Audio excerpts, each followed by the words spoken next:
welcome once again to Justice Conversations from the Ivory Tower to the Street. Dr. Brian O'Neill and Dr. August Terrier and Luis Suave Gonzalez, a virtual program. Well, if you're listening to the radio, you're always doing this virtual, so it's no difference to you folks out there. A little different to us, of course, since we're not in person. We're in our separate abodes to give you this program today. They're going to be talking about the coronavirus in the incarcerated population, and also with respect to state prisons, federal prisons, jails, and those in immigration detaining facilities.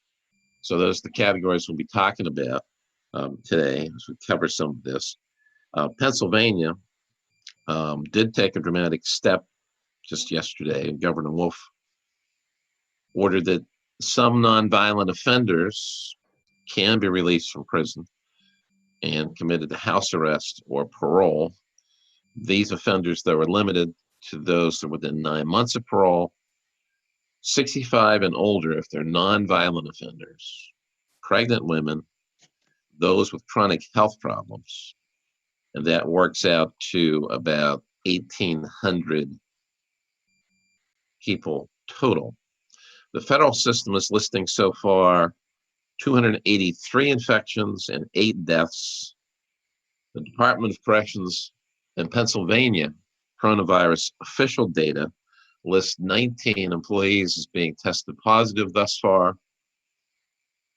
11 incarcerated people have been tested positive in Pennsylvania, and all of those are at SCI Phoenix. So that, of course, is the ones that are known. Of course, not everybody has been tested.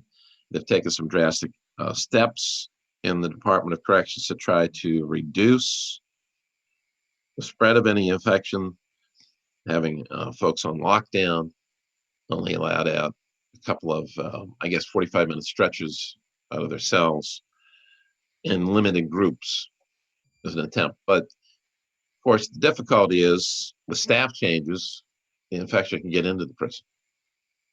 No matter how much you can contain those inside, there's no visits allowed right now, but there's still, of course, the staff change comes in and out, and that easily could bring something in.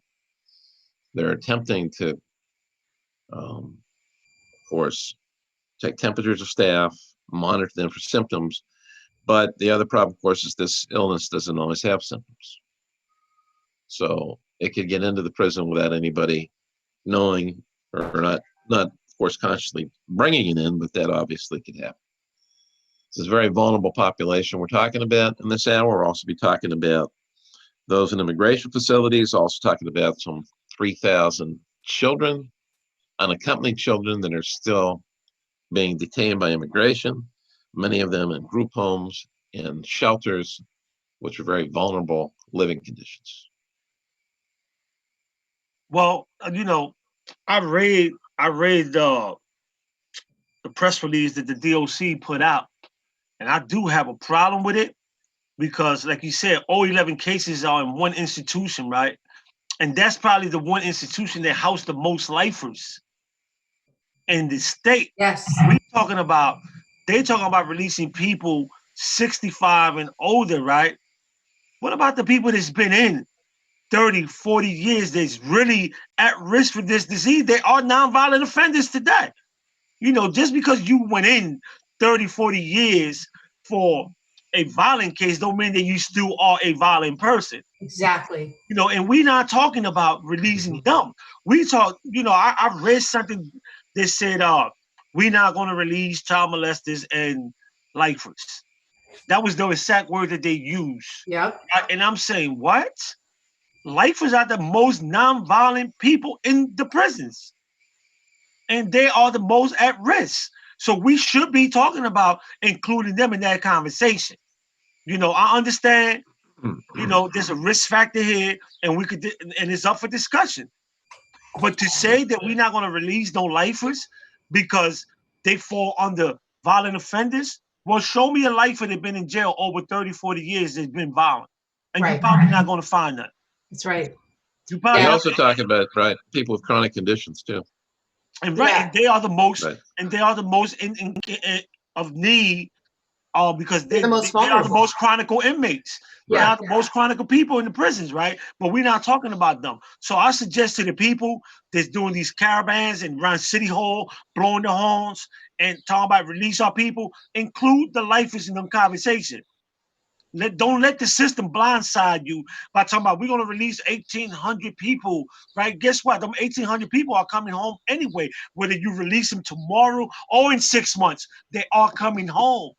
And what should be said there is that, I don't know if you said this initially, Brian, that all of these 1,800 who are being released are within 1 year of release anyway. I mean, that's what you're just saying, Suave, 6 months or 1 year. So they were going to, maybe there are people who have parole violations or whatever, but they're going to be getting out anyway. So yeah, exactly. The people who've been in prison for 30, 40 years, and, it should be said, and maybe this is obvious, but it should be said that prison doesn't really offer you much in terms of your health care, right? If anything, right?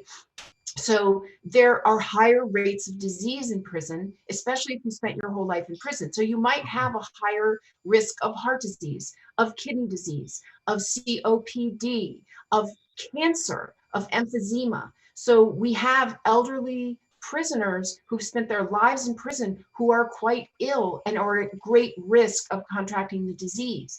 And those are the very people, that's Suave, like Suave is saying, that we're saying, well, no, you're not even going to be considered. It doesn't matter. If you committed a crime of violence 30, 40 years ago, you are always stamped with this label of offender, violent offender.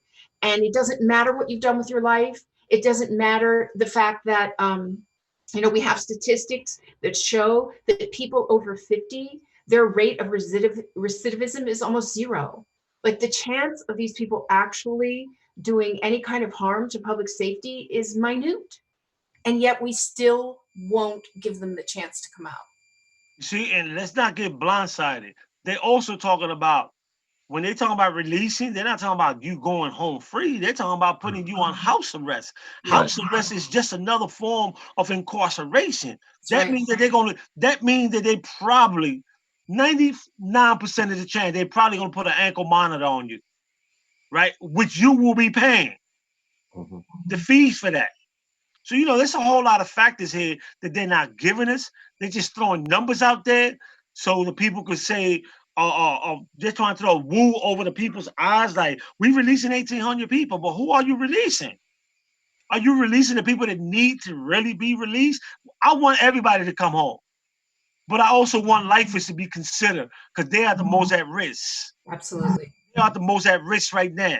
The elderly population of lifers are the most at risk for this, so they need to be considered in that conversation. And it would be a travesty if we don't include that in that conversation. Because we are ineffectively sentencing them to death. Because if the virus does sweep through the prisons, and by the way, you know how you were saying initially, Brian, there's 11 cases and they're all at SCI Phoenix. Well, it may well be that SCI Phoenix is the only place they've tested anybody, right? We don't know. Let me interrupt. Thousands of cases. Well, let me interrupt you for a minute, Doc, because when they say 11 cases, right, that's only, at first they say it was one case. Remember, like last week? Yes. What people don't understand is that at SCI Phoenix, everybody have a cellmate. So now, if one person have it, multiply that by 2. Okay? Because they're just saying 11 people. Those are 11 people that we just took to the infirmary right now that we want to report. But I guarantee you that by next week, that will be double because everybody has a cellie. So, and we living in a shoebox. Everybody in Phoenix everybody living there. I'm going to show you. I'm going to show you the prison. This is the prison right here. This is where you live at in Phoenix, right here. This is the whole space. Raise it up. This is the whole space right here. A shoebox. Oh, shoebox. Gotcha. I see it. This is the whole space. This is your bed, your toilet, and the door. It's below your camera. Raise it up. There you go. Right there. Yep. You cannot go nowhere if it's 2 people in that shoebox. 2 people, whatever goes in there is going to affect 2 people. So multiply that right now by 2. So that means there's about 22 potential people in Phoenix that we could pinpoint to. They probably have the virus. You see, because when they say numbers, they're just saying the people we took to the infirmary. Right. You got to count the people that don't want to pay the $5 to go to the infirmary. Because to go to the infirmary in prison, right, before they even detect you have anything, you have to pay a $5 cash slip. Right. You know, so let's keep this in real perspective. What the DOC is doing, they're throwing numbers out there, they're throwing information out there to keep people, families calm, but they're not really telling you the truth. The truth is, there's more than 11 people in SCI Phoenix that has the disease. How I know? Because I get phone calls from brothers in there every day. Every day they give you a mask that's made out of a towel, a cloth. Yep. You got to rewash it. Right. Even out here, when they give you a mask, they tell you it's only good for certain days. Then you got to replace it. You know, so listen, I want every advocate out there that claims to be an advocate for prisoners' rights to start including lifers in that conversation. Yes. Mm-hmm. And can I read something from this article called Reforms Without Results that speaks directly to this? And Sure. the subtitle is Why States Should Stop Excluding Violent Offenses from Criminal Justice Reforms. It's by Alexi Jones and it's published in the Prison Policy Initiative. States are increasingly recognizing that our criminal justice system is overly punitive and that we are incarcerating too many people for too long. Every day, 2.3 million incarcerated people are subject to inhumane conditions, offered only limited opportunities for transformation, and are then saddled with lifelong collateral consequences.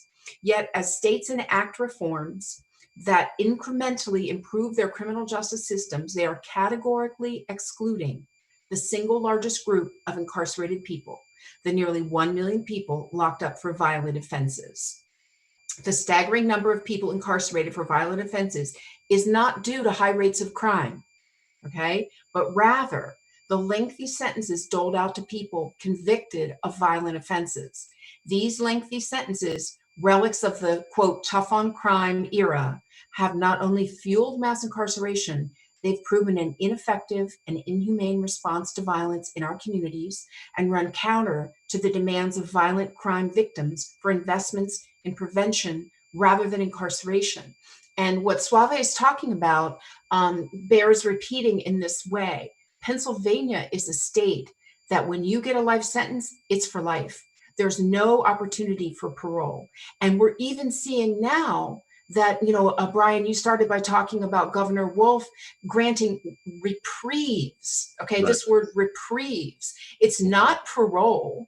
It's a reprieve, which means they can send you back to prison if they want to, right? Mm-hmm. And the lifers are categorically not allowed to be eligible for parole unless you get a commutation, which is a rare thing. It's not a common thing at all. Oops, sorry about that. Because my camera. So, you know, so what I'm saying is like, I'm reading this information that should come out, and I'm saying to myself, there's nothing mentioned about lifers. Mm-mm. And people are buying it. Like, people are buying it. You know, let's not confuse the county prisons with the state prisons. Let's not confuse that. You know, it's easy for the city to release people from the county prison that haven't yet been convicted of anything. Right. And most of them are probably in jail right now because they can't pay their bail. Yep. Anyway, right? These are county prison. I'm talking about specifically about state prison, people that've been in prison 30, 40, and 50 years. Chronicle ill prisoners. They are at risk for this virus. Absolutely. Right now, they deserve the chance to be home with their family throughout this crisis. Can I say one more thing while we're on this subject of violent offenses and prisoners in state prisons? Mm-hmm. Like we've been saying, the DOC has categorically refused to consider people who are ill who are lifers for, what's called compassionate parole or compassionate release, right? And so I think what we have to think about is that refusal that is so categorical, that doesn't seem to be, in any way that it can ever be touched, right? Even though these people don't present a threat to public safety, right? That I think there's something here that's very important, and that is that we as a society have this very punitive attitude toward people who are incarcerated. In other words, what we're suggesting here is that we all think that there's something inherently criminal about a certain category of people. And Suave was saying this earlier, as if once you committed a violent offense when you were 18 years old, if you're 60 now, you are still stamped with this label of quote unquote violent offender. And I think that there's a moral aspect to that we are saying that this category of people do not deserve to be seen as human. We're not granting them their humanity. And another very important thing, we are not allowing for so-called restorative justice or so-called forgiveness, right? Many of these people have spent their lives, devoted their lives to reforming themselves, to being accountable for their crime, to making great change within the prison, to mentoring other people, to doing everything they possibly can to redeem themselves to society, right? And in that way, I mean, they're actually great examples for all of us, because they're people who've really struggled and grown and changed and healed. And they are the ones that we could be looking to make really great change in this society if we would give them a chance. I always say this, when people say violent offenders, I always say this: when you go apply for a job, in some jobs, they tell you if you haven't committed a crime in the last 4 or 5 or 6 years, then you could qualify for this certain jobs. Why are we still saying violent offenders when this person's been in jail 30, 40, and sometimes 50 years? These are not violent offenders anymore. I might have went in as a violent offender for the initial crime that landed me in prison, but I didn't come out a violent offender because I haven't committed a crime in 30 years. Right. So I'm not a violent offender. They're not violent offender. These are words and categories that the DOC want to use to separate and to keep the people calm, right? I could tell you beyond a reasonable doubt that we will be committing a travesty, an injustice to the lifers if we don't include them in that conversation of coming home in them 1800. And I'm not saying open the gates and let everybody out. That's not what I'm saying.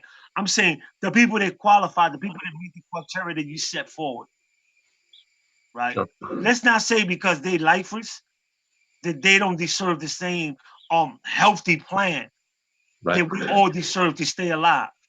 Sure. Because they were sentenced to life in prison. Yes. Not death. And by keeping them in prison throughout this coronavirus, it's a death sentence.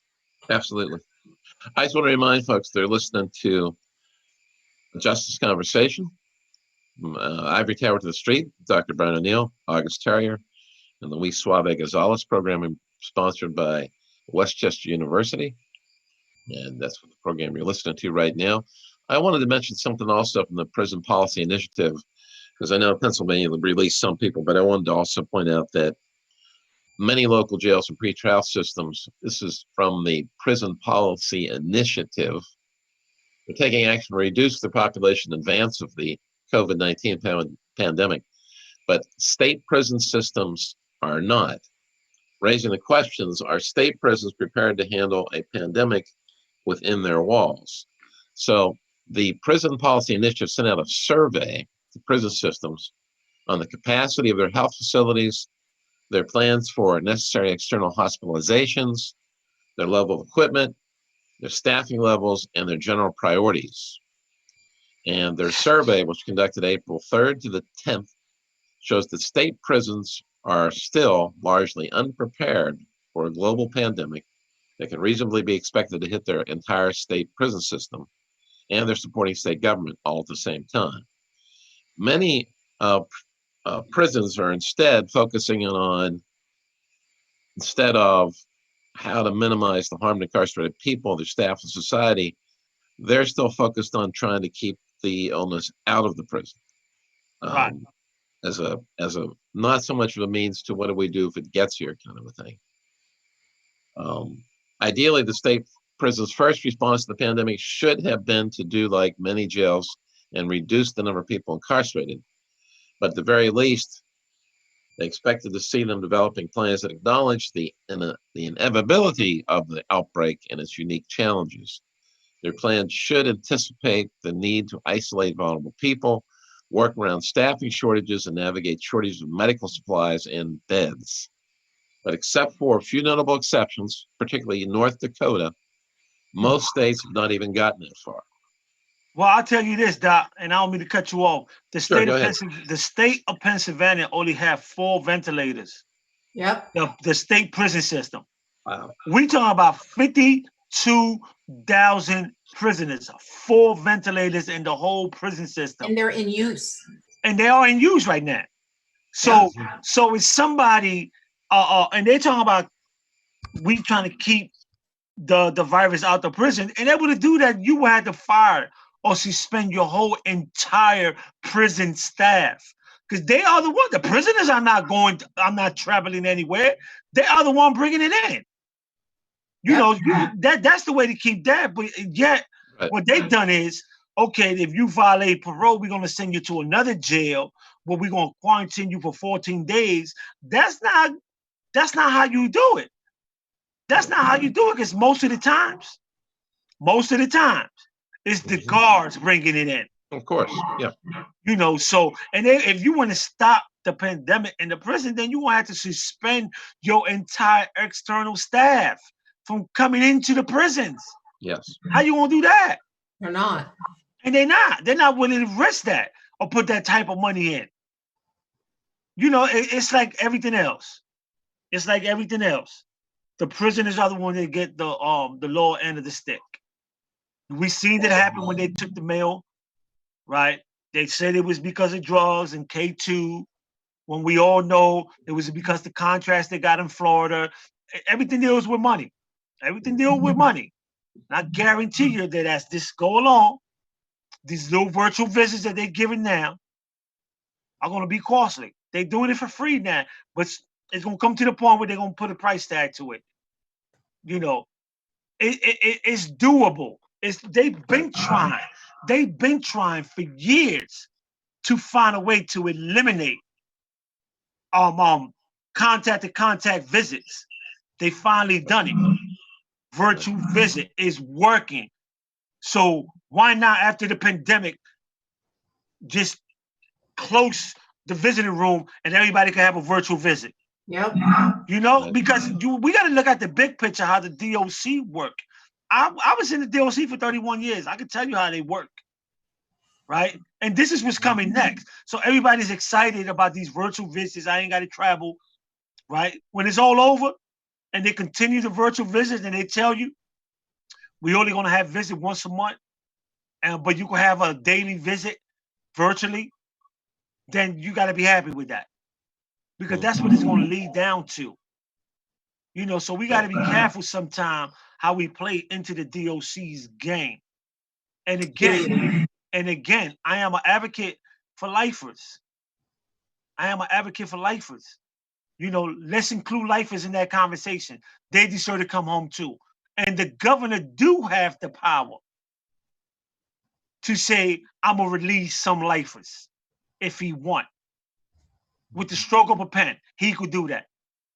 And, you know, when you said a minute ago that it comes down to prisoners getting the short end of the stick, I just wanted to add to that what we are seeing is the DOC considers the lives of prisoners to be disposable, especially when they've committed a violent crime. right? So it's as if they're saying, well, if you committed a violent crime, no matter when, no matter how long you spent in prison, you know, you will have to die in here if you get the illness, because there's no way you're ever getting out, right? That you are stamped with this label of quote unquote violent criminal. And that means that if you get the coronavirus when you're in prison, too bad. You know, and if you're immunocompromised or chronically ill and you die, too bad. We'll put your body in a refrigerated truck. Yep, and that's the way they do it. And we got to be careful of that, because I see advocates out here, we want people free, but nobody's saying we also want lifers included. You know, and let's not forget that, man. Let's not forget that they are human beings too. You know, and I don't consider lifers that've been in jail 30, 20, 30 years violent offenders. To me, they're non-violent offenders. They haven't committed crime in decades. Exactly. And they probably never committed crime if released. Right. So they never see a chance. You know, and we have proven that. We have proven that with juvenile lifers and lifers that have been commuted. Exactly. That if given the chance, we are productive citizens, taxpayer citizens. And I'm speaking as a taxpayer to debt. Yes. I'm not speaking just as a formerly incarcerated citizen. I'm speaking as a taxpayer. Yes. You know, that we should be including lifers in every conversation that has to do with releasing people from in prison. 100%. And I think one of the things that bears saying here is that the coronavirus is exposing the dysfunction and the brokenness in the Department of Corrections throughout the prison system in the United States, right? Especially in these ways when it comes to state prisons, right? That we say we want prison reform. Well, there is no way to reform prisons without dealing with people who've committed a violent crime. And so here the virus comes along, and this is a crisis. This is a moment of extremity. And what we see is the DOC digging in their heels and saying, no matter what, even in this moment, we will not consider lifers to be eligible for any kind of parole, reprieve, or release. And so, you know, just what I said before, it's the idea that these folks are somehow irredeemable. They are somehow inherently criminal, and they cannot be trusted to live amongst us. And that is what we need to face as a society and change. You know, I was just watching the daily brief that Andrew Cuomo of New York, the governor, gave. And when the question came up, what are they doing to help state prisoners? And you know what he said? Nothing. That's not being considered. You know, this is on his daily brief, which made me want to wonder, but it was good to be put on the line to create your hand sanitizers. Because when he first came out with the New York created their hand sanitizers, they was created by prisoners. They were good for that, but they're not good to be included in the conversation to even be considered for a party. You know, if you look at what's going on in Illinois have a pandemic in their prison system. What is it? Over 10 people have died or more? Cook County Jail. I'm just talking about state prison. I ain't even get to the Cook County Jail yet. Cook County Jail got over 300 cases. The largest center of the virus in the United States is in the Cook County Jail in Chicago. But yes, 2 weeks ago, I think it was last week, the judge in R. Kelly's case said that there was no need to release them. And I'm not advocating for that. Let me be clear. I'm just quoting what the judge said. There was no need to release it because Cook County haven't yet been hit or with a case. Well, guess what? They got 300 and something cases. The largest. They are the epicenter in the prison system for the coronavirus. Cook County Jail. And let's just add, in case it's not clear to people, there is a big difference between, you know, Suave was saying this earlier, there's a big difference between jails and prisons, jails and state prisons. So Cook County is a county jail, right? Like the county jails here in Philly, right? And the reason why the jails are a tinderbox, even more than the state prisons, is that there's a revolving door on the jail. People constantly come in and constantly leave. And as Suave said earlier, many people may not know this. So many people in the county jails have not been convicted of anything. They're simply there because either they can't pay bail or they're It's more waiting than for their half. case, It's more right? than half of those, yes. More than half, as Brian says. So the reason why these county jails are tinderboxes is because people are constantly coming in and constantly leaving. That's what you don't want, right? Because people are bringing the virus in, infecting people, and then infected people are leaving. And that's why it's the epicenter. Right. I also wanted to mention an issue with migrants and immigration courts. There are children who were caught across the southwest border without papers. This is from the Marshall Project. Sent to migrant shelters in New York when the virus was silently spreading. Now the city is in pandemic epicenter and lockdown, but the Trump administration is pressing ahead with their deportation cases, forcing the children to fight in immigration court to stay. In two courthouses in the center of the besieged city, hearings for the unaccompanied children, migrants who were apprehended without a parent, are speeding forward. The Department of Justice, which controls the immigration court, has said it has no plan to suspend them. This week, for example, an 8-year-old, a 5-year-old, and teenage single mother with an infant were preparing for immigrant court dates with deadlines in New York. Lawyers representing them said, with children trapped indoors in shelters and foster care homes, many young migrants who don't have lawyers may not even be aware of ongoing court cases that could quickly end with orders for them to be deported. Hearings for unaccompanied children are also proceeding in courts in other COVID-19 hotspots, including LA, San Francisco, Seattle, Chicago, and Boston.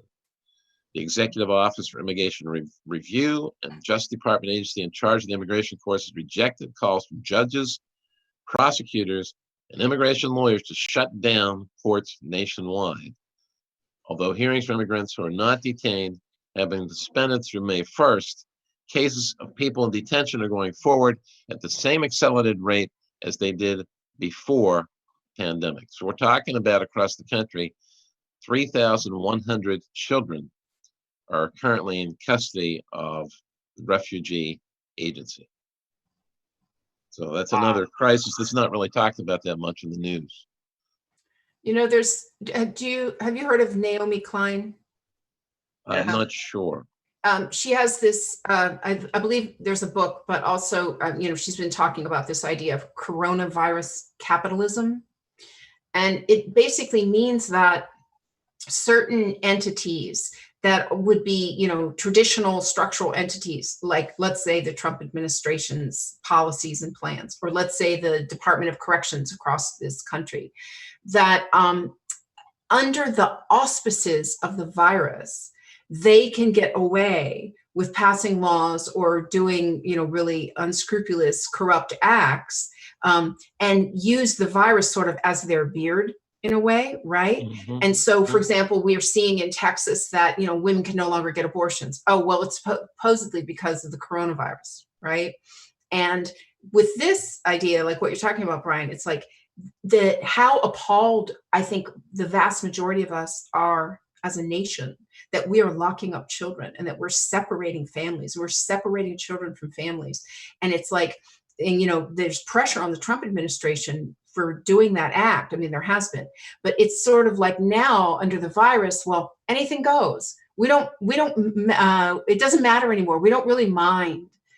Because there's a crisis and there's an epidemic, and it's okay to have children in prisons now, but it's still appalling and completely unacceptable. Well, let's not forget that the Department of Justice requested to suspend the constitutional rights of people.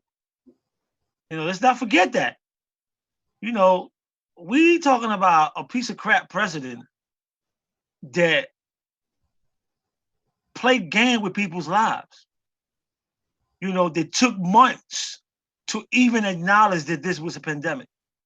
They didn't even acknowledge it, and then still refused to take responsibility for it, blaming Democrats. So that shows you that they don't care about our lives. If you look at the stats that's coming out every day, the most people being affected by this coronavirus is Blacks and Hispanics. Let's not forget that. Yes. You know, we have a Already pandemic. forgotten by the system. Right. We have a pandemic called mass incarceration too. So we've been having pandemics problems all along, right? Right. And it always affect two people, blacks and Hispanics. We get the load, you know, why? Because we come from urban communities where we are not prepared to deal with these type of issues. Sure. And when we do try to go get tested, they tell you, well, unless you dying, we can't really give you a test.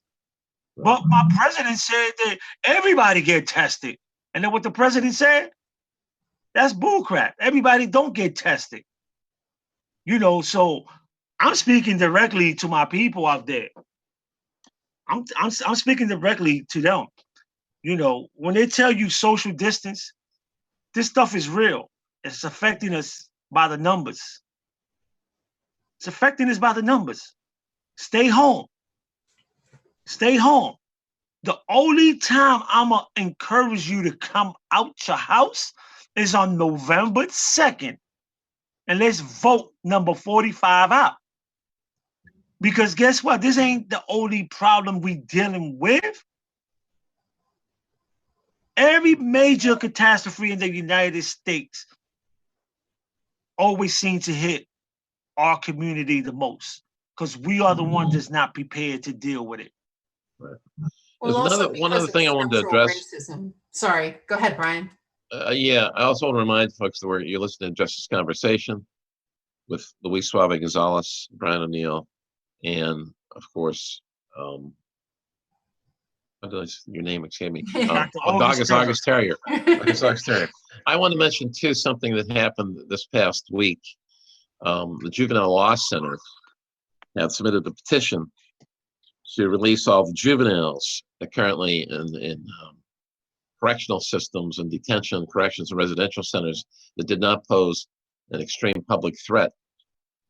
This past week, the state Supreme Court refused to order the blanket release of such offenders and delinquents from detention centers. And of course, that was over fear that the coronavirus might run rampant in these facilities.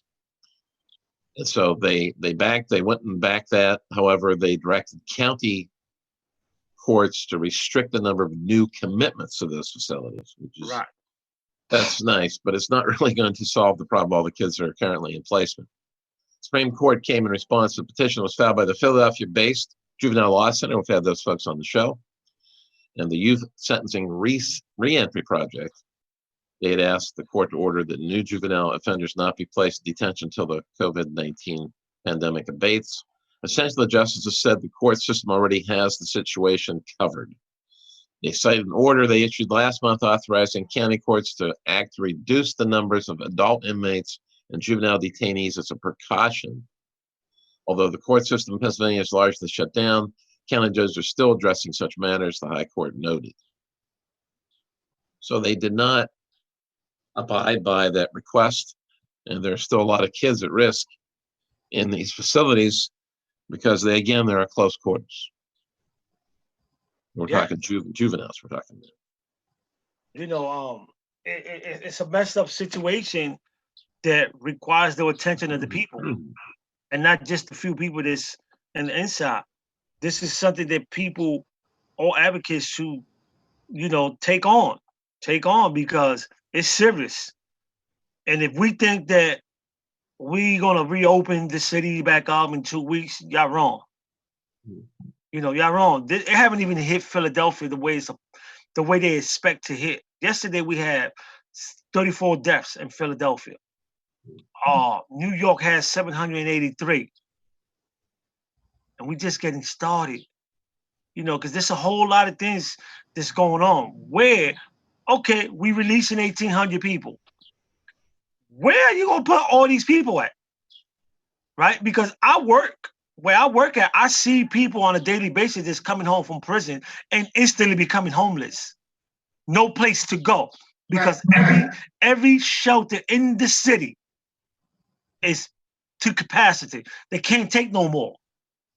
So we had people that max out from prison, walking out of prison, they can't, with no home, they're instantly becoming homeless. Let's talk about that. Let's talk about that. Let's talk about the resources. You know, what resources are we offering or we putting in place for these 1,800 people that you're talking about releasing? When you don't even have resources for the citizens in the street. You know, right now we seeing it in Philadelphia. They issue a stay-home order, social distancing, but you have a population of homeless people in Philadelphia that have no place to go. What are they supposed to do? You know, let's talk about that. Let's talk about real issues. Let's not get caught up in the emotions and in the hype.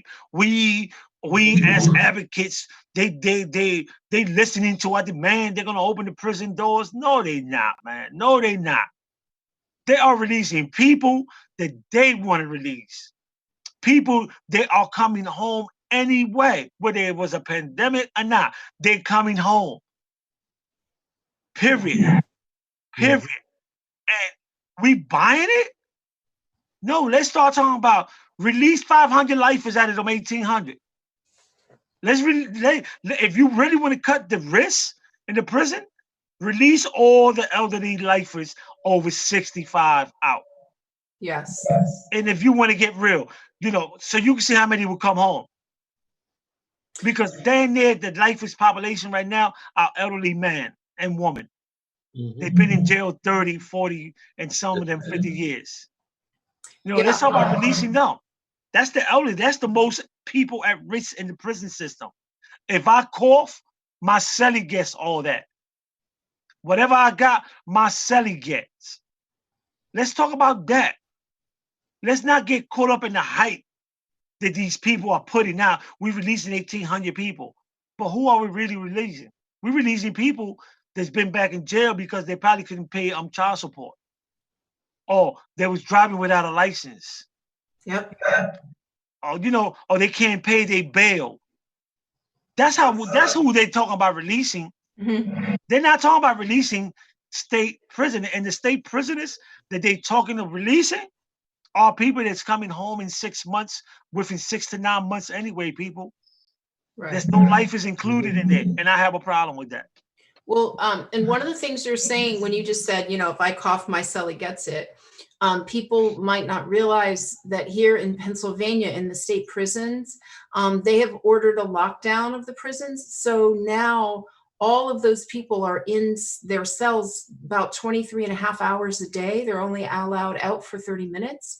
So that means that the cellies, the two people there, are basically on top of each other in a space the size of a parking space, 23 and a half hours a day. So if one of them does become ill, then the other one's going to become ill because they can't get away from each other. You can't. That's one thing. And then the other thing I wanted to say, speaking directly to what Suave just said, so I'm the director of Songs in the Key of Free, which is a nonprofit that collaborates with incarcerated musicians and artists. And we have been working for the past 3 years or so in the same prison where Suave used to live, which is SCI Phoenix. And so we have 25 men that we've worked with really closely. We're making an album and a podcast. And many of those men in our program are lifers. And I know them really well, and they're very close to my heart. And I just want to give a couple examples of what Suave is talking about. A number of these men are over 60, and some of them are in their 70s. They've spent their entire lives in prison. And almost all of the elderly prisoners that we know and met have underlying health conditions, some really severe. One person, for example, had 2 open heart surgeries and also cancer. Another person has emphysema. Another person had cancer as well.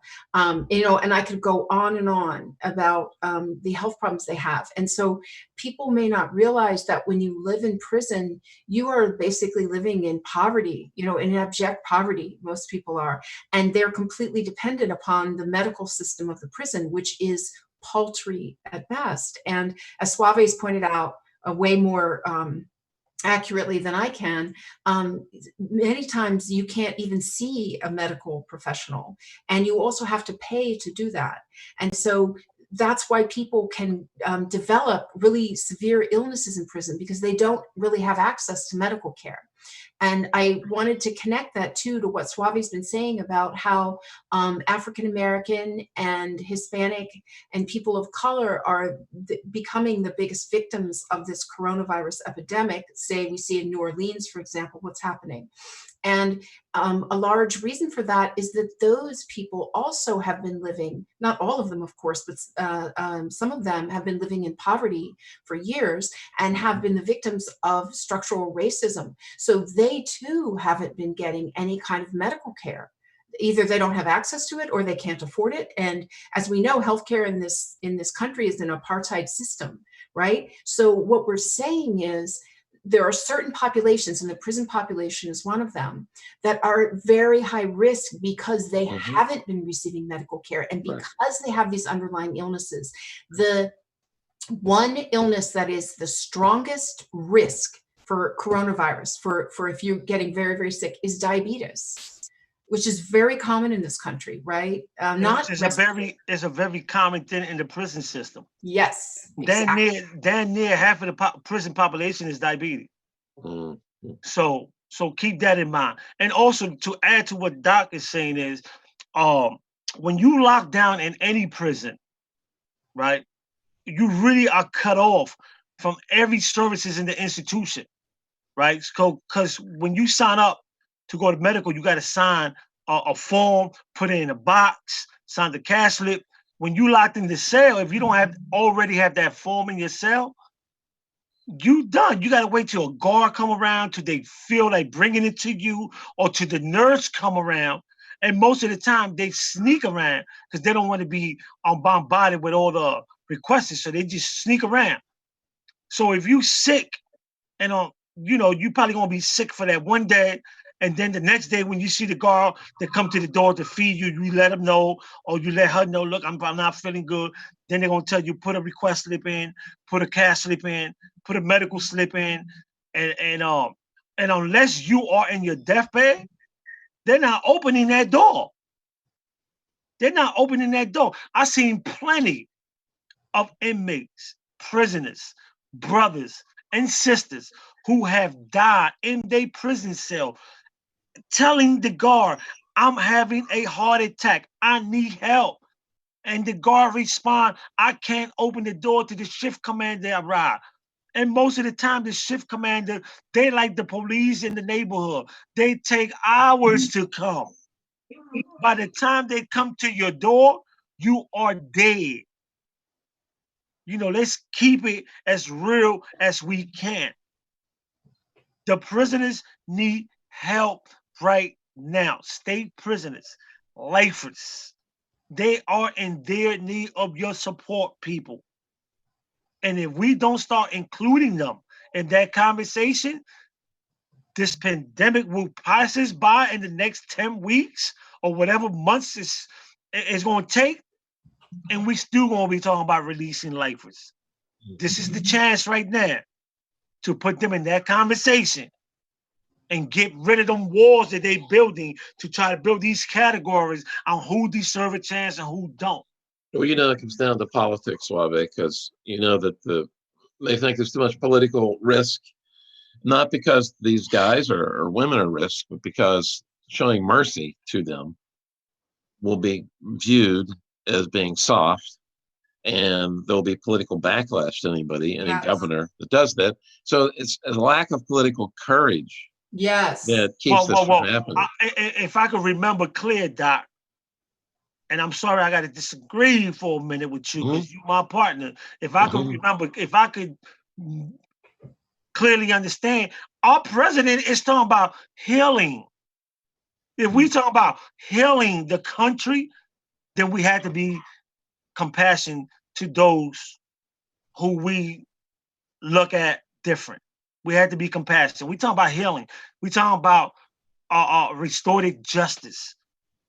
We talk about saving lives. Every lives matter. The same way that our essential workers' lives matter, our prisoners' lives matter.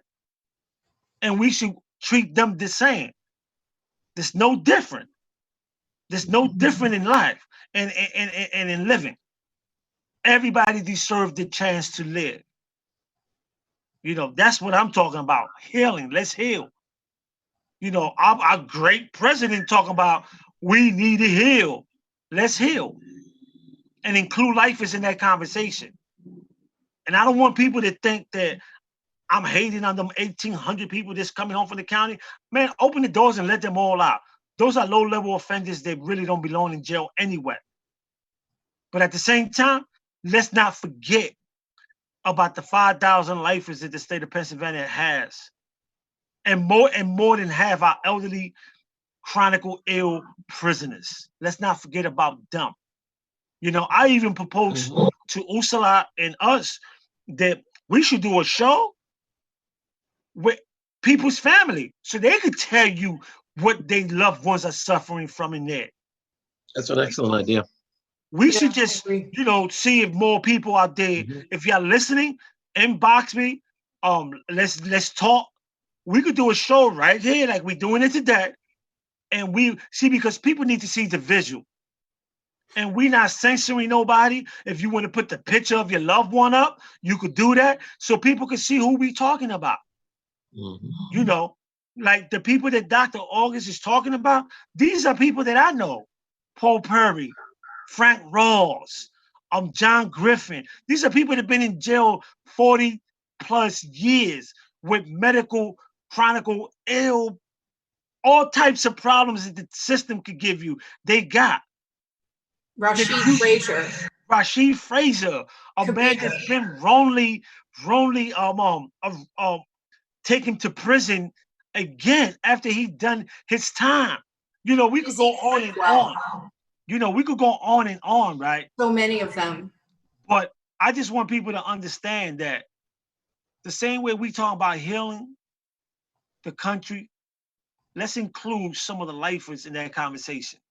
Let's include, you know, some of the people that serve their time. They serve more than their time. You know, if it's not enough for a man to serve 50, 60 years in prison, then you the one that need healing, my brother or sister. Yeah. You know, we talk about being compassionate to other people. We talk about opening our hearts. We talking about saving somebody's life. And if you ain't down with that, then you don't need to be in the business of advocacy. 5 minutes, okay. We're going to wrap it up pretty soon. It's on you, Doc. All right. Well, I also want to mention some other things about the federal system, something that's going on as the coronavirus is spread around the country. See some people still reporting to their jobs. And what I'm talking about is prisoners that are making furniture, license plates, and other things during the pandemic, according to workers and families. Some plants are also now making face masks.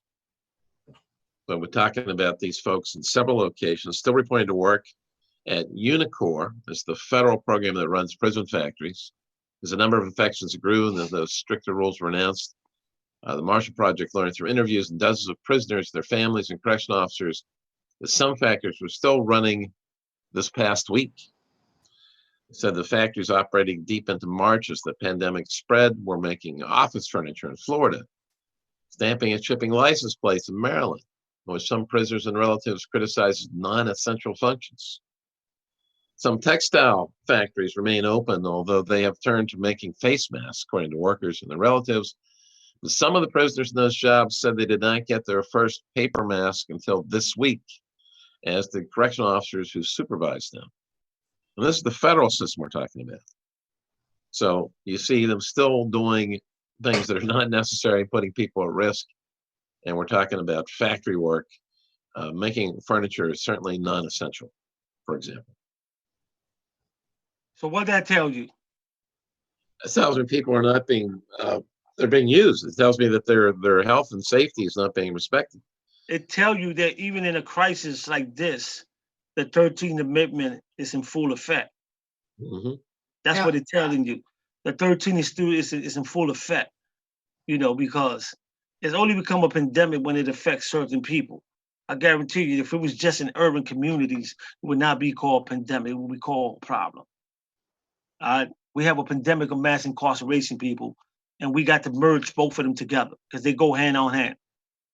They both go hand on hand. You know, again, I am an advocate for prisoners. I want lifers to be included in this conversation. I'm gonna keep saying it. And it's a shame that some of these prisons are still forcing the inmates to go to work, because what people don't know is if you have a prison job and you don't go to work, you could get an infraction, and an infraction will land you in isolation for X amount of days. And some prisons is 30 and other prisons is 60. And for some people, that one prison job is all they have to survive. That's all they got. So they have to go. It's like out here, you know, they tell certain people you have to come to work. It's not that, for example, set the bus driver. It's not that they want to go to work. I guarantee you, if they had to go to work, they would not go to work. But for some of them, it's the only way they have to survive. So they have to put their life on the line to do that job and do that service. And we should appreciate that. The same way we should appreciate every time we sit in a chair, every time we receive mail, we should appreciate and acknowledge that some of the mail bags that your mail is being carried on is being made by prisoners.